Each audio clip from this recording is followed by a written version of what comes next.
വെയിലത്തായി എടുക്കേണം വെള്ളിക്കിണ്ണത്തിലെണ്ണ എടുക്കേണം വെള്ളിലത്തായി എടുക്കേണം വെള്ളിക്കിണ്ണത്തിലെണ്ണ എടുക്കേണം മഞ്ഞളരച്ചെടുക്കേണം മഞ്ഞളരച്ചെടുക്കേണം പിന്നെ മുടി തുടിച്ചു കുളിക്കേണം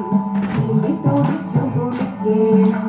കുടിചേരി ചേലിലൊതുക്കേണം അതിൽ മുല്ലപ്പൂ ചന്തത്തിൽ ചൂടേണം കുടിചേരി ചേലിലൊതുക്കേണം അതിൽ മുല്ലപ്പൂ ചന്തത്തിൽ ചൂടേണം കൺമഷി എഴുതണം കസ്തൂരി കുറി വേണം കൺമഷി എഴുതണം കസ്തൂരി കുറി വേണം കൈകളിൽ കൈവളയേണം